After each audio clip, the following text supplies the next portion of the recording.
हमें वैक्सीनेशन की स्पीड को भी देखना होगा। वैक्सीनेशन में उतार चढ़ाव बहुत हैं। किसी दिन हम रिकॉर्ड बनाते हैं तो किसी दिन हम रिकॉर्ड तोड़ सुस्ती में पहुंच जाते हैं। ऐसे तो वैक्सीनेशन का टारगेट पूरा होना मुश्किल है। ऐसे तो तीसरी लहर और खतरनाक हो जाएगी।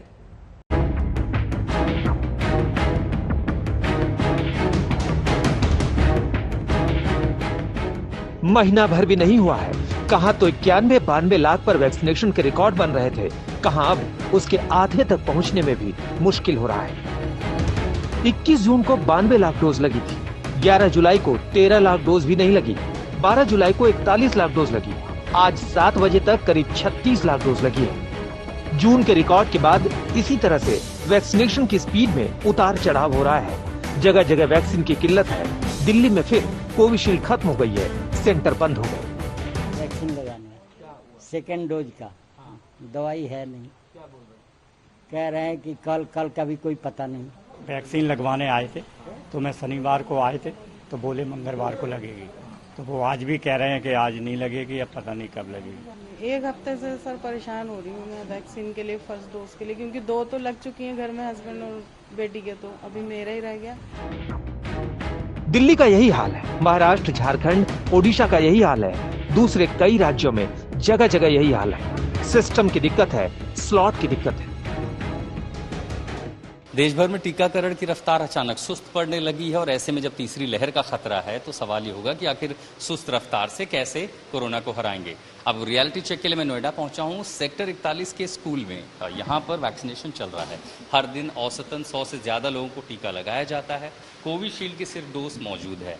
सबसे बड़ी बात जो ये है और चुनौती भी ये है कि यहाँ आने के लिए स्लॉट आपको खोजना पड़ेगा ऑनलाइन कोविन ऐप पर। कई लोगों की शिकायत है कि स्लॉट मिलने में दिक्कत हो रही है, लेकिन स्लॉट लेकर के अगर आप यहाँ आते हैं तो टीका आपको मिल जाएगा। सबसे बड़ी मुश्किल ये है कि बिना स्लॉट लिए ऑनलाइन आप टीकाकरण के लिए ऐसे केंद्रों पर यानी ऑन स्पॉट रजिस्ट्रेशन और टीकाकरण वो अभी संभव नहीं हो पा रहा, कम से कम नोएडा के इस केंद्र पर। हालत ये है कि जिस मध्य प्रदेश ने वैक्सीनेशन का रिकॉर्ड बनाया था, एक दिन में 17 लाख से ज्यादा टीके लगाए थे, वहाँ सोमवार को सिर्फ 38,000 टीके ही लगे।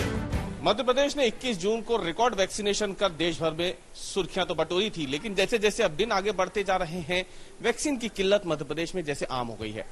वैक्सीन बहुत ज्यादा नहीं है राज्य के पास और यही वजह है कि अब ज्यादातर सेंटरों पर अगर आप देखें तो जो पहले कतार दिखती थी वो बेहद कम हो गई है। हम भोपाल के एक वैक्सीनेशन सेंटर में इस वक्त मौजूद है। यहाँ पे 400 डोज उपलब्ध हैं और ये सभी डोज सेकेंड डोज हैं, यानी जिनको दूसरा डोज लगना है वैक्सीन का, सिर्फ उन्हें यहाँ पे वैक्सीन लगेगी। अगर तस्वीरों में आप देखें तो बहुत कम लोग यहाँ पहुंच रहे हैं और यहाँ पे दोनों तरह की व्यवस्थाएं हैं। जिन्होंने अपना एनरोलमेंट पहले करवा रखा है, रजिस्ट्रेशन करवा रखा है, उन्हें भी वैक्सीन लग रही है।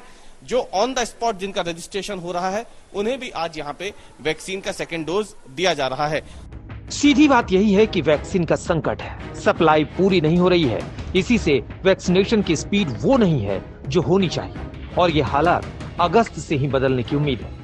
कम से कम 80 से 90 लाख टीके हर दिन लगने चाहिए, तब जाकर दिसंबर तक का टारगेट पूरा होगा। लेकिन ये तब तक नहीं हो पाएगा जब तक वैक्सीन की फुल सप्लाई नहीं होती। नोएडा से आशुतोष और भोपाल से रवीश पाल सिंह के साथ आज तक ब्यूरो। और अब बात करेंगे 21वीं सदी के नए हथियार की। ये ऐसा हथियार है जो एक क्लिक से पूरी बिजली वितरण व्यवस्था को चौपट कर सकता है।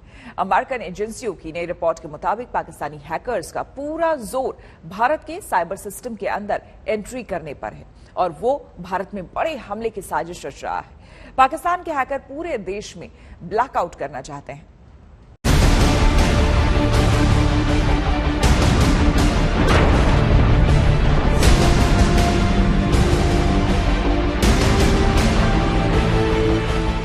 जरूरी नहीं कि जंग अब AK-47 राइफल से ही लड़ी जाए। दुश्मन पर हमला ड्रोन से ही किया जाए, आतंक लॉन्च पैड से ही लॉन्च हो, क्योंकि राइफल से ज्यादा घातक अब कंप्यूटर का कीबोर्ड और माउस है। आतंकी बंद कमरों और गुमनामी के बीच साइबर हमलों का जाल बुन रहे हैं। बस एक क्लिक और पावर सिस्टम फेल, मैन्युफैक्चरिंग ठप, खतरनाक क्षमताओं वाले संयंत्र बेकाबू। एक क्लिक से सब कुछ तहस नहस करने का ये प्लान पाकिस्तानी है।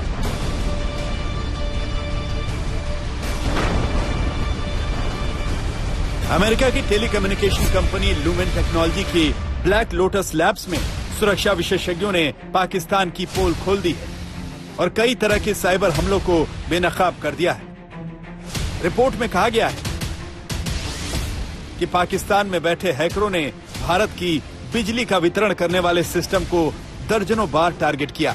मकसद था बिजली वितरण की चेन को ध्वस्त करके भारत में संपूर्ण ब्लैकआउट करना। अमेरिकी कंपनी का यह भी दावा है कि पाकिस्तानी हैकर भारत के सरकारी दफ्तरों पर भी निशाना साध रहे थे। मकसद न सिर्फ सरकारी डेटा हासिल करना था, बल्कि सिस्टम के सारे डेटा को डिलीट करना था। अचानक अगर किसी बड़े सरकारी डेटाबेस को डिलीट कर दिया जाए तो कितनी अफरा तफरी हो सकती है, इसका अंदाजा लगाइए। So the campaign, we believe, originated in Pakistan. There were a number of indicators around how the campaign was carried out that led us to believe that the individuals were located in that country. Pakistani hacker इस बार बिल्कुल नया हथकंडा अपना रहे हैं। Cyber attack के लिए हैकरों ने एक नए प्रकार का रिमोट एक्सेस सॉफ्टवेयर इस्तेमाल किया है। भारत के संवेदनशील ठिकानों के सिक्योरिटी सिस्टम को ब्रेक करने के लिए हैकर लोगों को कोविड टीकाकरण और कोविन ऐप के निर्देशों से संबंधित पीडीएफ फाइल भेजते हैं और यूजर जैसे ही फाइल को खोलता है, कंप्यूटर में हैकर की एंट्री चुपचाप हो जाती है और वो चाहे तो जासूसी कर सकता है और जरूरत पड़ने पर सारा कंट्रोल अपने हाथ में ले सकता है। साइबर हमले में इस्तेमाल हुए आईपी एड्रेस पाकिस्तान की मोबाइल और इंटरनेट कंपनी सीएम पाक लिमिटेड से जुड़े पाए गए। खास बात यह कि ये कंपनी चीन की company China mobile communications corporation का एक हिस्सा है। अमेरिका के ब्लैक लोटस लैब्स के एक्सपर्ट्स ने जो सबूत देखे, उसके मुताबिक इन पाकिस्तानी साइबर हमलों का निशाना भारत के अलावा एक और मुल्क भी था।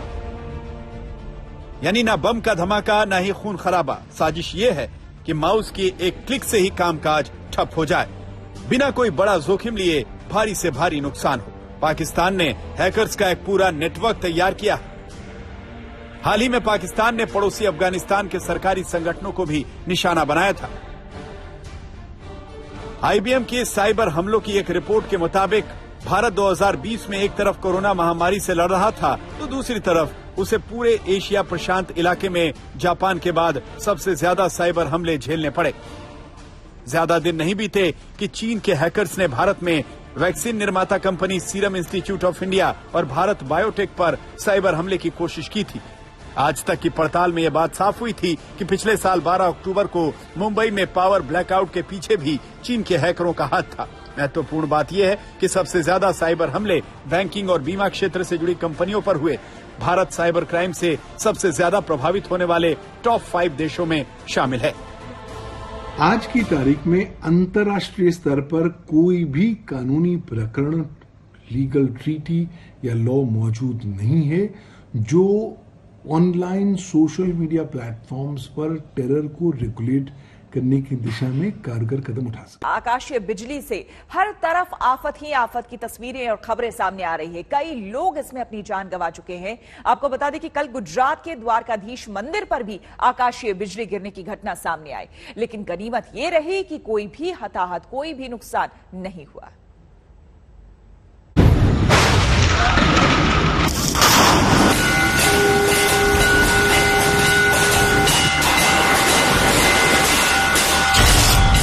द्वारका मंदिर पर गिरी बिजली।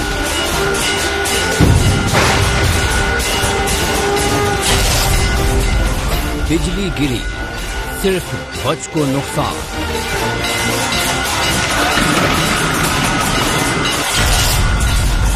विपदा से भक्तों को द्वारकाधीश ने बचाया।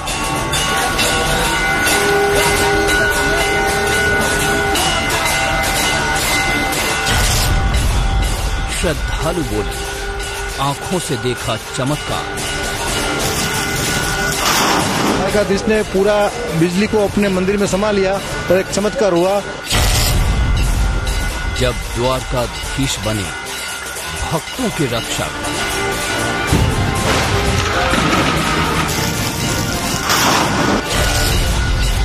द्वारका के द्वार साक्षात चमत्कार।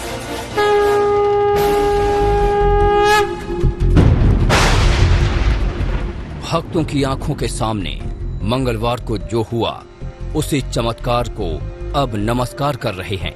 भीषण बारिश के दौरान द्वारका मंदिर के परिसर में बिजली गिरी। उस वक्त जब भक्त मौजूद थे, पूजा पाठ चल रहा था। भक्तों ने क्या देखा, सबसे पहले उनकी जुबानी पूरी कहानी सुनिए।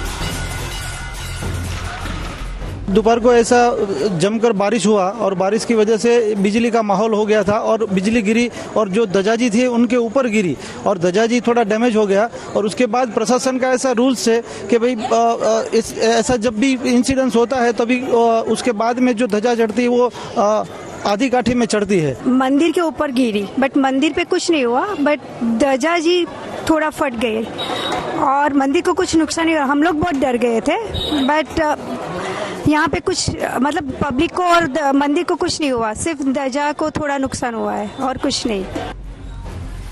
चश्मदीदों के मुताबिक द्वारकाधीश ही भक्तों के रक्षक बनकर खड़े हो गए। सोचिए, बिजली भक्तों पर गिरी होती तो क्या होता। बिजली गिरी लेकिन किसी का बाल भी बांका नहीं हुआ। यहाँ तक कि मंदिर को भी किसी तरह का कोई नुकसान नहीं हुआ। सिर्फ मंदिर के शिखर पर लहरा रही ध्वज फट गई। इतना भयानक था, बारिश इतनी भयंकर थी कि हम लोग सोच भी नहीं सकते कि इतनी सारी बारिश होगी और हमारा प्रोग्राम सक्सेस होगा। दोपहर को 11-12 बजे से बारिश शुरू हुई, 3:30 बजे तक हम पूजा जब तक ध्वजा की स्टार्ट की तब तक काफ़ी बारिश गिर रही थी और हम संशय में थे कि ध्वजा कैसे चढ़ाएंगे। और लेकिन द्वारकाधीश की कृपा से यहाँ 3 बजे बिजली गिरी वो ध्वजा के ऊपर, मंदिर के ऊपर। उसके बाद 5 बजे की हमारी ध्वजा थी, तो द्वारकाधीश ने पूरा बिजली को अपने मंदिर में समा लिया और एक चमत्कार हुआ। और 3:30 बजे के बाद बारिश भी बंद हो गई और हमारी 5 बजे जो ध्वजा थी वो हमने गाते बाजाते हुए आराम से चढ़ाई ध्वजा और द्वारकाधीश ने हमारी ध्वजा स्वीकार कर ली। द्वारकाधीश मंदिर पर बिजली गिरने की घटना को लेकर मंदिर प्रशासन से गृह मंत्री अमित शाह ने फौरन पूरी डिटेल ली। बिजली गिरने के इस हादसे को लेकर गृह मंत्री अमित शाह ने द्वारकाधीश मंदिर प्रशासन के साथ बातचीत की।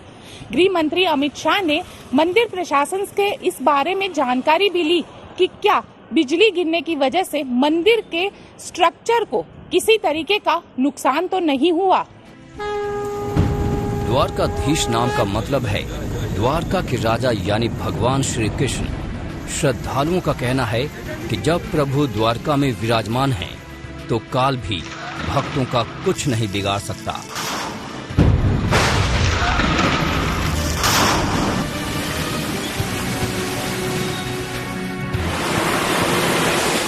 द्वारकाधीश मंदिर पर बिजली गिरी लेकिन मंदिर को किसी भी तरीके का कोई नुकसान नहीं पहुंचा।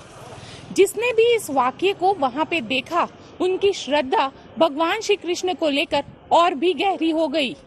गोपी घांगर, अहमदाबाद, आज तक। पहाड़ों पर बादल फाड़ तबाही चल रही है। पिछले 2 दिनों में हिमाचल प्रदेश के कांगड़ा जिले में बादल फटने से बड़े पैमाने पर तबाही हुई है। कई घर सैलाब में बह गए। बारिश के चलते जगह जगह भूस्खलन से सड़कों पर पहाड़ों का मलबा आ गया। नुकसान का आकलन करने के लिए कल मुख्यमंत्री जयराम ठाकुर खुद मौके पर पहुंचे।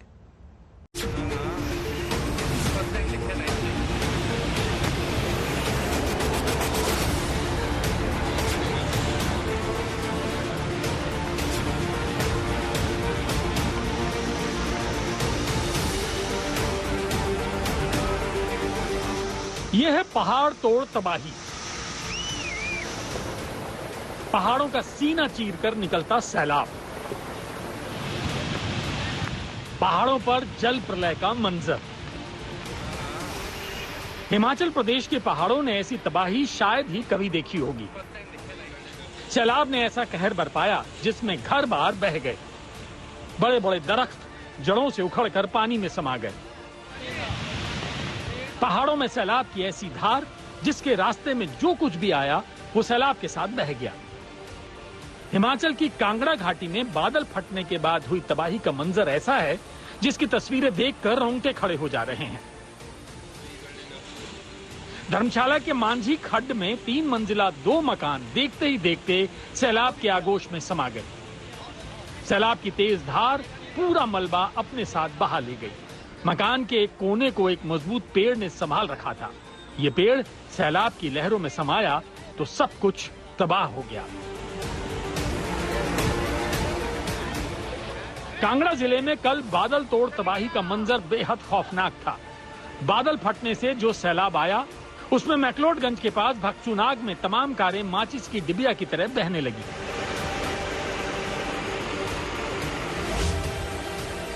धर्मशाला से सैलाब तो गुजर गया, लेकिन यहाँ तबाही के मंजर अब भी देखे जा सकते हैं।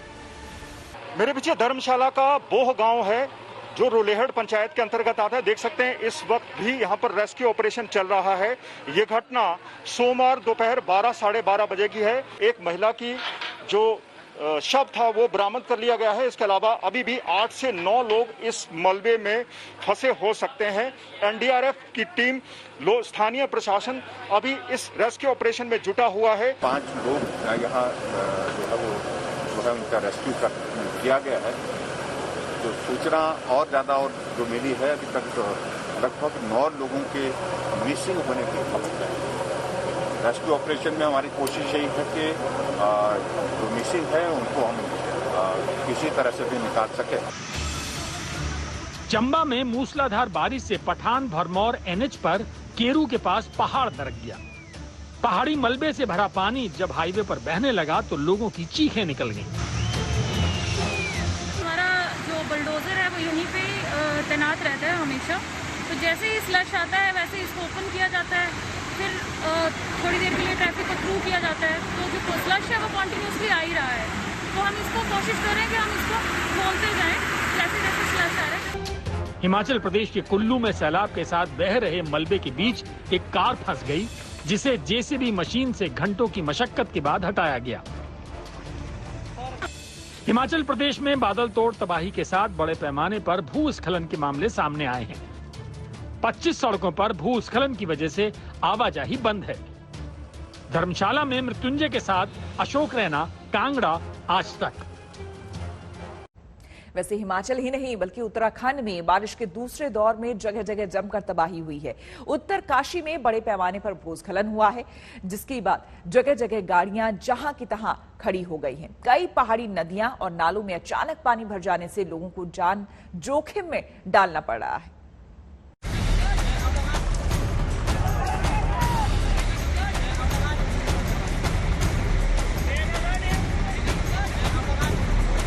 झमाझम बारिश बाबा केदारनाथ धाम की खूबसूरती में 4 चांद लगा रही। 2 दिनों से केदारनाथ धाम में जबरदस्त बारिश हो रही। बारिश की फुहारों के बीच ऐसा लग रहा है जैसे बाबा केदारनाथ का दरबार धुंध के गुबार में छिपा हो। वहीं रात में बिजली की रोशनी में बारिश में तरबतर केदार धाम का रूप अलग ही देखते बनता है। उत्तराखंड में 2 दिनों से हो रही बारिश के चलते बड़े पैमाने पर भूस्खलन हो गया है। उत्तरकाशी में दर्जन भर सड़कों पर ट्रैफिक बंद हो गया है। जगह जगह गाड़ियों की कतारें लगी। टिहरी गढ़वाल के कीर्तिनगर में जियालगढ़ पुल के पास एक कार नाले में बह गई और पुल के पिलर में अटक गई, जिससे पिलर को भी नुकसान पहुंचा है। बागेश्वर में भारी बारिश से सरयू और गोमती नदियां कहर बरपा रही। नदी का मलबा सड़क पर आने से 13 सड़कें बंद हो गईं। 30 गांवों का संपर्क जिला मुख्यालय से कट गया है।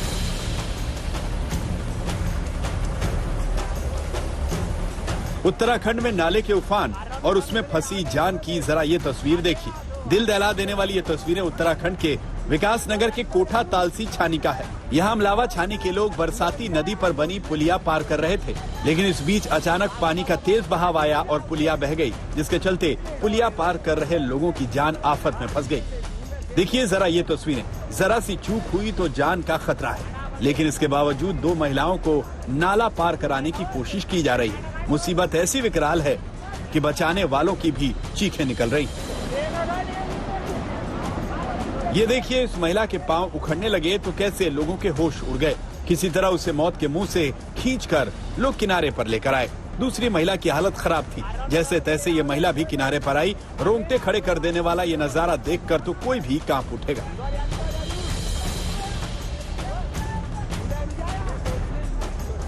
और ये नजारा उत्तर प्रदेश के सहारनपुर का है, जहां सिद्धपीठ मां शाकंभरी नदी में आई अचानक बाढ़ में श्रद्धालुओं की ट्रैक्टर ट्रॉली फंस गई।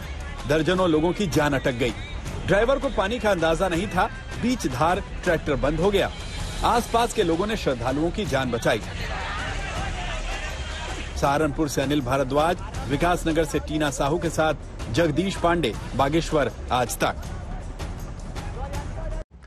बिहार में अभी बाढ़ का पहला दौर भी ठीक से बीता नहीं था कि दूसरा दौर आ गया है। मोतिहारी, मुजफ्फरपुर, गोपालगंज समेत करीब दर्जन भर जिलों में बाढ़ की स्थिति है। मोतिहारी में तो देखते ही देखते एक सड़क टूटकर सैलाब में समा गई। बाढ़ के बीच कोरोना टीकाकरण अभियान कहीं रुक ना जाए, इस नाते नाव के जरिए टीकाकरण की टीमें जगह जगह पहुंच रही हैं।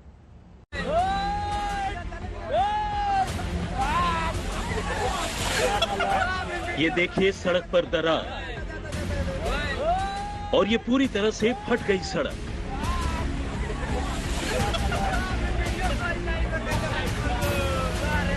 कैमरे के सामने दो फाड़ हो गई सड़क। बिहार के मोतिहारी के मधुबनी घाट में देखते ही देखते एक सड़क ने पानी की तेज रफ्तार के सामने जल समाधि ले ली। मधुबनी में बाढ़ की तबाही में लोगों का जीना मुहाल हो गया है। मधुबनी घाट रोड के बांध के नीचे रहने वालों की जिंदगी नरक से भी बदतर हो गई है। घर बार डूब गया है, खेत खलिहान डूब गए हैं, किसानों की उपज पानी में चली गई है, लोगों के घर टापू में तब्दील हो गए हैं। गंडक नदी में उफान के चलते बिहार के गोपालगंज में गांव के गांव डूबे हुए हैं, कई गांव तो टापू में तब्दील हो गए हैं। सड़कें जलमग्न हो गई हैं। आवाजाही का एकमात्र साधन बस नाव है।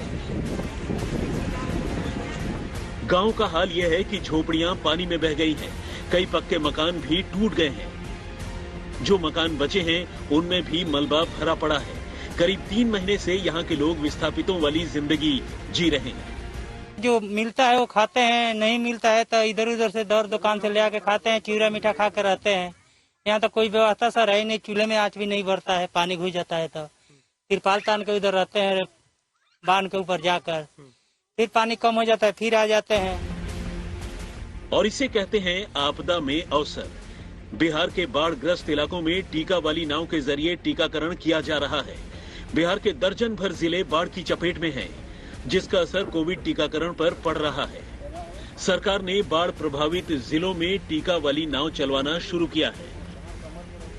जो पीड़ित लोग हैं, जिनके घरों में पानी घुस चुका है, जिनके गांव में पानी घुस चुका है, वैसे लोग जो टीकाकरण केंद्रों तक नहीं पहुंच पा रहे हैं, अब स्वास्थ्य विभाग की टीम जो है वैसे गांव तक पहुंच रही है ऐसे नाव के जरिए, और इसका नाम दिया गया है टीका वाली नाव। और रोजाना जो है जो प्रभावित जिले हैं वहां पर ऐसे सैकड़ों जो टीका वाले नाव है वो चल रहे हैं। आज तक की टीम सोमवार को मुजफ्फरपुर जिले के कटरा प्रखंड पहुंची और ऐसी ही एक टीका वाली नाव पर बैठकर बाढ़ ग्रसित भवानीपुर गांव पहुंची। बाढ़ आने से चारों बगल जो है रास्ता क्षतिग्रस्त हो गया था, जिसके कारण लोगों को जाना बहुत कठिनाई लगता था केंद्र पर। जो डरते थे कि कोरोना के सुइया से आदमी मर जाता है, ये होता है वो होता है, वो भी आके लिए हैं, बेहिचक लिए हैं, कोई दिक्कत नहीं सर। टीका वाली नाव का परिचालन मुजफ्फरपुर, मोतिहारी और गोपालगंज जैसे जिलों में शुरू किया गया है। बाढ़ पीड़ित गांव वालों को सरकार की यह पहल काफी पसंद आई है। मोतिहारी से सचिन कुमार पांडे के साथ रोहित सिंह, मुजफ्फरपुर, आज तक।